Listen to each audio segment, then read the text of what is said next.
am all in on GP. And, I get just every moment I get a little faith in humanity, Twitter brings me right back down to earth. Yeah.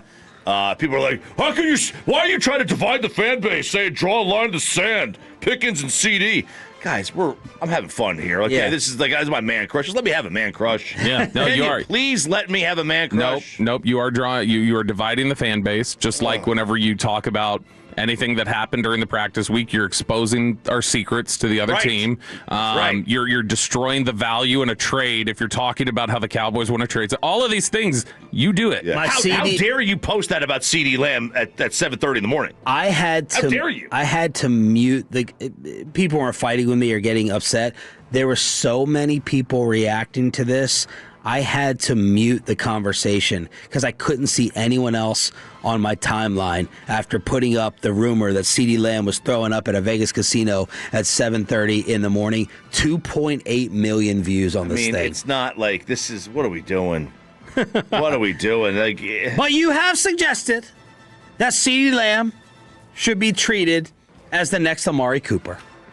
And this is a typical RJ-ism to where when they do it, you will brag and say, I told you. I've been saying that. But then when you get attacked, you're going to be like, oh, I'm just joking around. I'm just playing. Yeah. Oh, and when it turns on him, and when it really becomes the next Amari Cooper, then he'll say, why did we ever trade him? This is a 3-receiver league. You need 3 receivers to start. Why would you ever just rely on one? I'm not saying we have to move him. So look, you're Mr. Team Builder. Is it smart team building to pay 3 D tackles $20 million and 2 receivers this much? No, we should get rid of all 3 of the defensive tackles. Get rid of all 3 of them. There it is.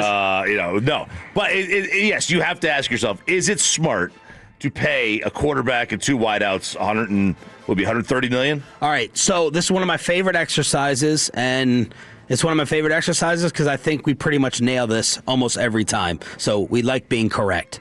Stop me and buzz me where you think George Pickens will fall when it comes to his next salary per year. Okay. So this is going to be like Price is Right, the yodeling man going up? Jamar Chase leads the way. Jamar leads the way at 40.2. Oh, man, I don't know about that one. Nope. He's better than Jamar, but... Justin, by the way, so my brother and Bobby is the reason why the two of them bonded so much when my brother came to visit. We're ball knowers. They both love the diva receiver. Have you always loved? Are you in that category as well? Are you throwing George in the Ocho, T.O., Randy Moss category? What is it about him that you love? I think that I never thought of it that way, that I love the diva receiver, but I think I do. I think I do love something about it. You need it. You need it at receiver. You've got to be, if you're going to be out there on that island, you have to be all game thinking like, I am so much better than you standing across from me. And so, with that comes it permeating everywhere else a little bit. Because, Dion was the diva corner, right? You need an element of that. I didn't feel Revis was the same. I mean, he was a diva from a... Revis didn't talk. Yeah, he never said anything. He was more silent, but, Did you love Dion? Yeah, I love Chad. I mean, Ocho, that little list he had. That was all-time brilliant. You know what happens when you're not a diva receiver? You're Marvin Harrison. Yeah, that's great. Oh, wow. I mean, you go to the hall. That's so unfortunate. Yeah, I think it's unfortunate. All right, let's try to find the slot here. Justin Jefferson, 35. CeeDee Lamb, 34. DK, here's the problem right here. DK is at 33, and Garrett Wilson is 32.5. Stop. Between CD and DK. What if they say CD is the floor and maybe a tiny bit more? Look at my numbers. Who's the number 1 on this football team? I'm speaking as David Mulugheta. Mm-hmm. And by the way, David Mulugheta, you add the Mulugheta tax. As we found out, we told you it was going to happen with Micah. He got $4 million more than what we thought, because it was just barely beat TJ Watt. That's what Jerry was saying. Jerry's like, my money is the money. I'm going to match the market value. Mulugheta gets $3 or $4 million more than that. Yeah, so T. Higgins is roughly where he should be. Probably a little ahead of T. Higgins. Who?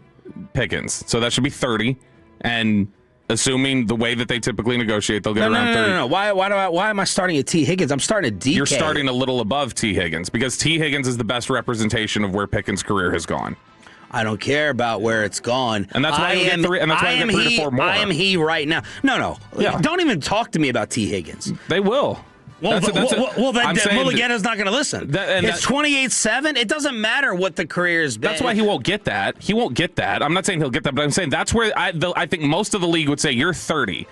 And he would, I think that eventually, like, Mulligeta and his side would go, no, we're not. They'll probably say we're 35 is what we are. And then they end up at 33, 33.5, something like that. I could see them ending up in the 33 to 35 range. My gosh. I don't know that. By the way, mark this time, Peyton. 2 years, $66 million is what it will look like. It'll be a 4-year deal, but ultimately when we look at it, it'll look like a 2-year, $66 million deal with not as many guarantees behind it. We should put that on the wall. Wait, we're not allowed to put things on the wall in our brand new studio at home. Cool. Based on what he has done. Not without a magnet. Based on what he has done this year, I mean, he is top of market or close to it. Based on what he's done this year. Yeah. Now, But my counter to what you're about to say, what Mulligeta should say is, name me the Steeler quarterbacks. Yeah. Don't be blaming George for that. 1 year this guy's had a legit QB, and he may be better than CeeDee Lamb. So I don't care about Kenny Pickett and I don't either. The dead remains of Roethlisberger leftovers, whoever the hell else, what's Russell Wilson. Yep. Don't talk to me about that. There was no quarterback throwing to him. No, I agree. I would... If you came to me and you said, like, look, this is the number, and we're in Jamar Chase territory, I mean, I'm like, yeah, he deserves it. So he has earned that money. Let's call it 33. I mean, I am signing up for 33 if I'm me. Like, if you're Jerry, you have to be Jerry. If I'm Jerry, I run. I sprint to give him $33 million. Why? Because you're getting a top whatever receiver in the NFL under market value. How's it under market value? Well, because the top of the market's 40. Now he's not. I'm not so saying you're not under market value if you're not the best receiver. Yeah, that's a receiver market doesn't work like quarterback 33, market. you think is a deal? I think so. What's CeeDee at? 34. A deal. You're getting the best. You're getting a better receiver for less money. Boy, you just love literally last. I keep Look at forgetting. his face. I need to pull last Friday because he's smirking right now. Last Friday when I gave him the opportunity, I was like, "Tell Nick Harris about this." And he went, I don't know Nick like that. And he goes to Nick. He goes, I'm not saying Pickens is a better receiver than CeeDee Lamb. You know, I think he's a good player. Like totally softened. I don't have to say it. His play speaks for it. Let's be honest here for 10 seconds. We have to go around the room. You just have to give me a name. Mm-hmm. Who do you think is the better player between the two? Okay. I'm thinking about it, but I'm still taking CD. Lamb. I don't even think about it. You don't think about it? I'm not going to fight you. Pickens is very good. Like I'm not saying I'm not downplaying Pickens. I just Lamb is definitely better to me. I think I trust CD more. I think George can do things like I think there's an extra. Yeah, give me the difference in their game to where you had zero hesitation, Bobby. To me, Lamb is going to be a more consistent player. Yeah, like Lamb is down in, down out. I know exactly what I'm getting. Pickens pops, and then he's done that throughout his career. He's played much more consistent this year. But I think that in general there is going to be an Albert Haynesworth question here for some people, like of why is it the contract year? Are you a contract year guy? Right.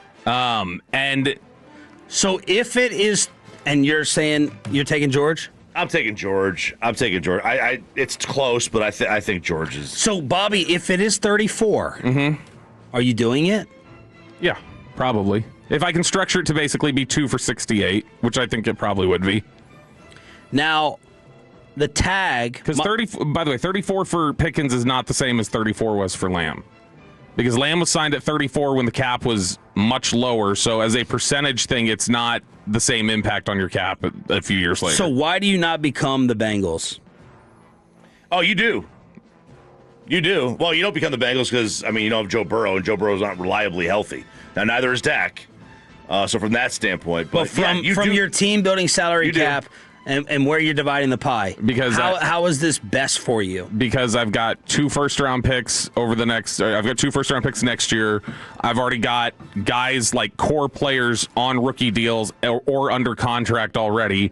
Bland is under contract. Ezraku was just drafted. Overshown is, that's somebody who's coming back, that should be, like, if he comes back and plays the way he could, then you've got control over him for a few years. You've got Quinnen Williams under your deal, and then you've got those 2 first-round picks to continue to throw at the defense, and then everybody else on offense is pretty much under contract now. Tolo, Jake, getting Pickens extended should be priority number 1 in season. Right now, he unlocks the entire team. With Pickens, offense has ultimate versatility and ability to create matchups. Play calling is simple. Dak can get the ball out quick. You have unique ability to play ahead and from behind with this elite duo, creating a light box, unusually doubles, opening up as easy plays. Defensively, you can be in attack mode. Cowboys are a top 5 team with this roster moving forward. The Bengals quarterback problem is health, and that wide receiver duo isn't on this level because Higgins can't sniff Pickens. 903, y'all never mentioned the number of drops CD has.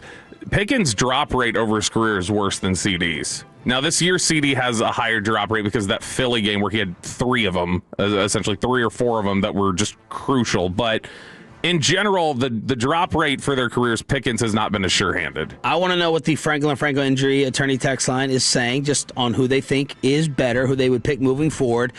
What do you think the money is? What would you do if the money is $33 or $34 million a year? And then I'll bring in Mike Florio's opinion. The projected receiver franchise tag would be at least $28 million in cash and cap charges. As you always talk about, choppy, can't manipulate, it's going to be 28. It would allow Pickens to take a stand, declining to accept the tender and staying away for all the offseason training camp and preseason if he wants. Number starting with 3 here. After the Cowboys traded a first-round pick for Amari, they let Cooper finish his rookie deal in 2019 before signing him to 5 for $100. And after playing out a total of $40 million in 20 and 21, they traded him to make way for Lamb.